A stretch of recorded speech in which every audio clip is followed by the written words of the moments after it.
दोस्तों 2023 में सावन का महीना कब है और कितने सोमवार पड़ेंगे, सावन की समाप्ति कब है तथा रक्षाबंधन कब है और व्रत का पालन कैसे करें, व्रत में कौन सी चीजें नहीं खानी चाहिए, जानिए सब कुछ इस वीडियो में।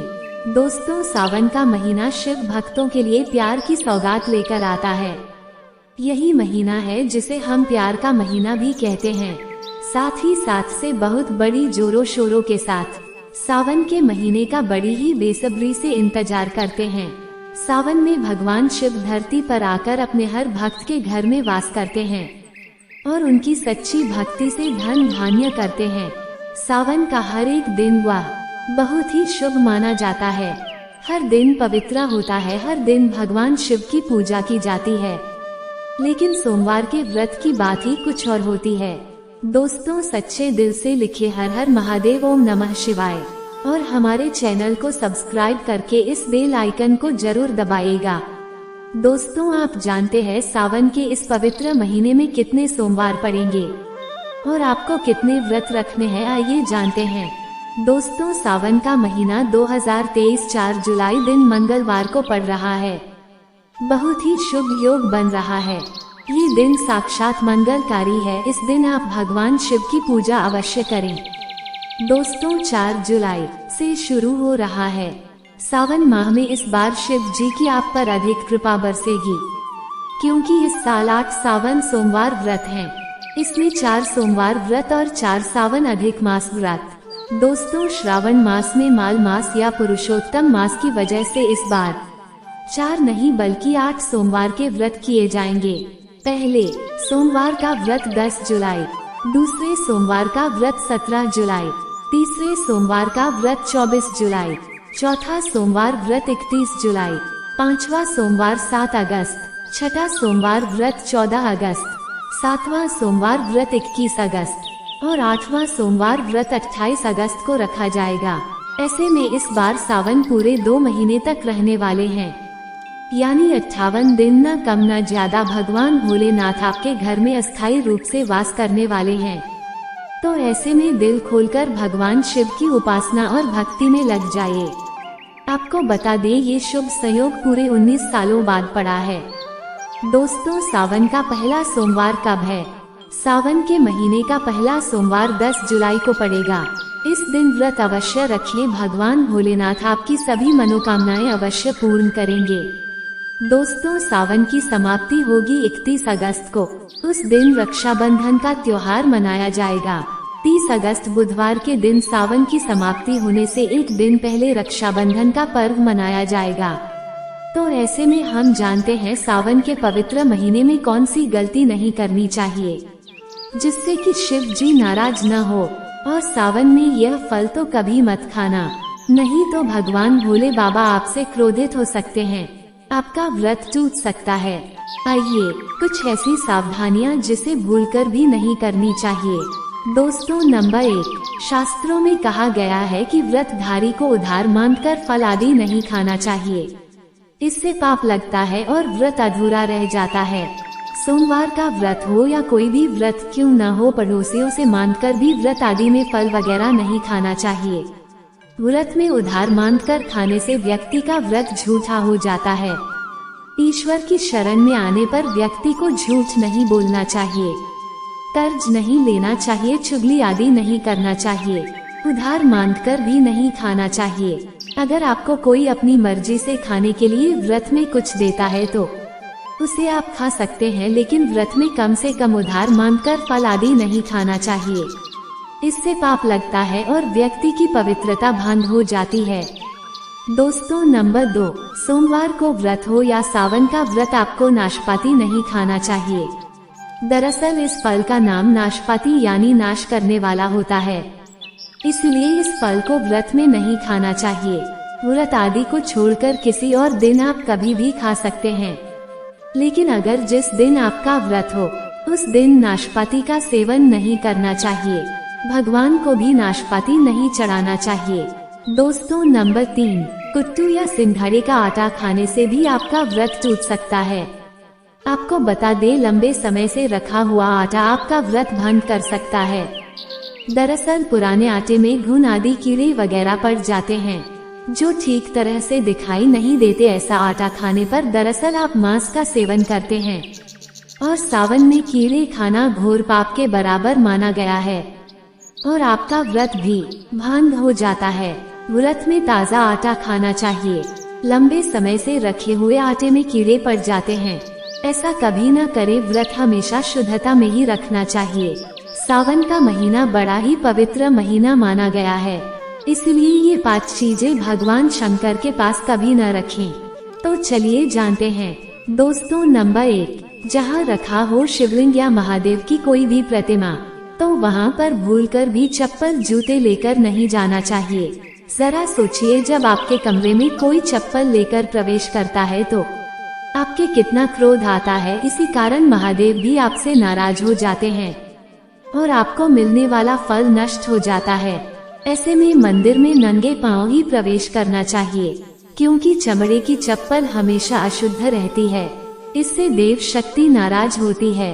दोस्तों, नंबर 2, अक्सर महिलाओं को मासिक धर्म आ जाता है और वह बिना किसी को बताए पूजा पाठ कर लेती हैं, जो कि शास्त्रों में वर्जित माना गया है। इस समय महिलाओं को जानकर भी अनजान नहीं बनना चाहिए। अगर आपको मानसिक पीड़ा है तो घर के बने मंदिर में या बाहर बने मंदिर में कभी प्रवेश नहीं करना चाहिए। इससे देव शक्तियाँ नाराज होकर आपसे क्रोधित हो सकती है। ऐसे समय में शिवलिंग को छूना घोर पाप के बराबर माना गया है। जरा सोचिए, ऐसी अवस्था में जब महिला को बुरा लगता है तो ईश्वर को कितना बुरा लगेगा। इसलिए महिलाओं को ऐसी अवस्था में मंदिर या घर में पूजा पाठ, भगवान की प्रतिमा को छूना या तुलसी में पानी भी नहीं डालना चाहिए। तुलसी का पौधा भी सूख जाता है जब देव शक्तियाँ नाराज होती है तो लाजमी है कि घर में कंगाली और गरीबी, लड़ाई झगड़े होने लगते हैं। ऐसा कभी मत करना। दोस्तों, नंबर 3, शास्त्रों में बताया गया है कि जहाँ होता है शिवलिंग तो वहाँ पर सभी शक्तियाँ सक्रिय रहती है। अगर घर में होता है शिवलिंग तो वो व्यक्ति महादेव की कृपा सदैव पा लेता है। वास्तु शास्त्र के अनुसार शिवलिंग से हर वक्त ऊर्जा का संचार होता रहता है, इसलिए शिवलिंग पर जल धारा हमेशा होनी चाहिए, जो ऊर्जा को शांत रखता है। कुछ लोग अपने घर में शिवलिंग तो रख लेते हैं, लेकिन वह 1 हफ्ते के बाद जल चढ़ाते हैं, जो कि बिल्कुल भी अच्छा नहीं माना जाता। अगर आप जल नहीं चढ़ा सकते तो आप अपने घर में शिवलिंग स्थापित कभी न करें, जो कि गरुड़ पुराण में बताया गया है। इससे उल्टा घर में विनाश होता है। दोस्तों, नंबर 4, शास्त्रों में बताया गया है कि तुलसी और महादेव का बैर माना गया है। इसी कारण तुलसी में शिवलिंग और गणेश की प्रतिमा को नहीं रखा जाता। कई लोग जाने अनजाने में शिवलिंग को तुलसी में रख देते हैं और घर में परेशानियां आना शुरू हो जाती है। इससे महाशक्तियां क्रोधित हो जाती है। शिवलिंग पर तुलसी भी नहीं चढ़ाना चाहिए। तुलसी में और शिवलिंग में कुछ दूरी होनी चाहिए। दोस्तों, नंबर 5, घर के मंदिर का या बाहर के मंदिर में किसी भी मंदिर में ऐसे व्यक्ति को प्रवेश नहीं करना चाहिए जिसने स्त्री प्रसंग अर्थात संभोग किया हो या उसने मांस खाया। अगर आप शारीरिक रूप से गंदे हैं तो मंदिर के आसपास भी नहीं जाना चाहिए। घर के बने मंदिर में कोई कपड़ा आदि डाल देना चाहिए। जरा आप ही सोचिए, क्या आप मांस खाकर या स्त्री के साथ शारीरिक संबंध बनाकर भगवान के पास जाएंगे और क्या वह आपसे प्रसन्न होंगे? बिल्कुल भी नहीं। वह आपसे क्रोधित हो सकते हैं और आपसे नाराज हो जाएंगे। शास्त्रों में इसे घोर पाप माना गया है। इससे व्यक्ति नरक में जाता है। ऐसा दुष्ट स्वभाव मनुष्य की बर्बादी का कारण माना गया है। ऐसा न करें। मंदिर के सामने हमेशा नहा धोकर मन पवित्र लेकर ही जाना चाहिए। इससे सभी शक्तियां आपसे प्रसन्न रहती है। दोस्तों, सावन के महीने में महादेव को ऐसे बेलपत्र कभी मत चढ़ाना, बहुत ही अशुभ माना जाता है। दोस्तों, पौराणिक मान्यताओं के अनुसार बेलपत्र चढ़ाने से शिव जी का मस्तक शीतल रहता है।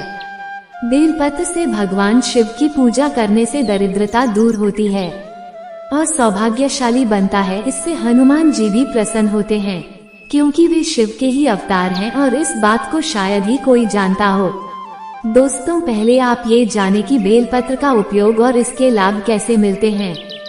दोस्तों, नंबर 1, तीनों लोकों में जितने तीर्थ स्थल प्रसिद्ध हैं, वे सभी तीर्थ स्थल बेलपत्र की मूल भाग में स्थित माने जाते हैं। इस बात को शायद ही कोई जानता हो। दोस्तों, नंबर 2, यदि बेल का वृक्ष घर के बीच या पूरब दिशा में लगा हो तो घर में धन धान्य की कोई भी कमी नहीं रहती और परिजन खुशहाल रहती हैं। दोस्तों, नंबर 3, जो व्यक्ति बेल के वृक्ष के मूल भाग की गंध पुष्प आदि से पूजा अर्चना करता है, उसे मृत्यु के पश्चात श्री बेलों की प्राप्ति होती है। दोस्तों, आप जानते हैं बेलपत्र से जुड़ी कुछ खास बातें। चतुर्थी, अष्टमी, नवमी, चतुर्दशी और अमावस्या तिथि को संक्रांति के समय और सोमवार को बेलपत्र नहीं तोड़ना चाहिए। पूजा से एक दिन पूर्व ही बेलपत्र तोड़कर रख लें। दोस्तों, आपको बता दें, बेलपत्र कभी अशुद्ध नहीं होता। यदि आपको पूजा के लिए नए बेलपत्र नहीं मिल रहा है तो आप किसी दूसरे के चढ़ाए हुए बेलपत्र को स्वच्छ जल से धोकर भगवान शिव को अर्पित कर सकते हैं। दोस्तों, बेलपत्र में 3 पत्तियां होनी चाहिए। कटी फटी पत्तियों का बेलपत्र भगवान शिव को अर्पित गलती से भी मत करना। कटी फटी पत्तियों को अर्पित करने से शिव का अपमान माना जाता है। और बेलपत्र का भी, इसलिए बेलपत्र की पत्तियां एकदम साफ होनी चाहिए। दोस्तों, सावन के इस पवित्र महीने में अगर जिस व्यक्ति को 5 संकेत मिल जाए तो इससे ये पता चलता है कि महादेव आपकी भक्ति से बहुत प्रसन्न है और आपको धनी होने से कोई भी नहीं रोक सकता। तो चलिए जानते हैं। दोस्तों, नंबर 1, बैल का दरवाजे पर आना। नंदी महाराज भगवान भोलेनाथ के बाहर है। नंदी को भगवान शिव का द्वारपाल भी कहा गया है। नंदी महाराज को बुद्धि और ज्ञान का प्रतीक माना गया है। शिव के मंदिर के बाहर हमेशा नंदी महाराज विराजित रहते हैं। लेकिन अगर सावन के इस पवित्र महीने में अचानक से नंदी महाराज आपके दरवाजे पर आ जाएं और घर की चौखट को सिंध मारने लगे, तब आपको समझ लेना चाहिए कि भगवान शिव आपके घर में आने वाले हैं, जो कि यह एक उनके आने का संकेत है। और दोस्तों, भगवान शिव आपकी भक्ति से बहुत प्रसन्न है और आपके घर में खुशियां आने वाली हैं। आपको धनी होने से कोई नहीं रोक सकता। लेकिन याद रहे, नंदी महाराज को तिलक लगाकर मीठा भोग जरूर खिलाएं। दोस्तों, नंबर 2, सावन के पवित्र महीने में अचानक से आपके सपनों में अगर शिवलिंग दिखाई दे जाए, अर्थात भगवान शिव दिखाई दे जाए, तो इसे आपको ये समझना चाहिए कि अब आपके जीवन से परेशानियों का अंत जल्दी हो जाएगा। भगवान शिव आपकी सच्ची आराधना भक्ति से बहुत खुश हैं और वह आपके घर में आने वाली हैं। ऐसे में याद रहे, शिव की भक्ति में कोई भी कमी नहीं आना चाहिए। घर को गंदा मत रखना, क्योंकि आपके घर में भगवान शिव आने वाले हैं। दोस्तों, नंबर 3, शास्त्रों के अनुसार माना गया है कि नीलकंठ भगवान शिव का प्रतीक है। अगर आपके घर में सावन के महीने में नीलकंठ छत पर आकर बैठ जाए तो उसे भूलकर भी मत भगाना, क्यों कि यह भगवान शिव का प्रतीक माना गया है। ऐसे में आपको खुश होना चाहिए, क्योंकि भगवान शिव आपकी भक्ति से बहुत खुश हैं। शास्त्रों में बताया गया है कि नीलकंठ अगर मनुष्य के घर पर आकर बैठ जाए तो साक्षात घर में महादेव शिव के आने के संकेत मिल गया है।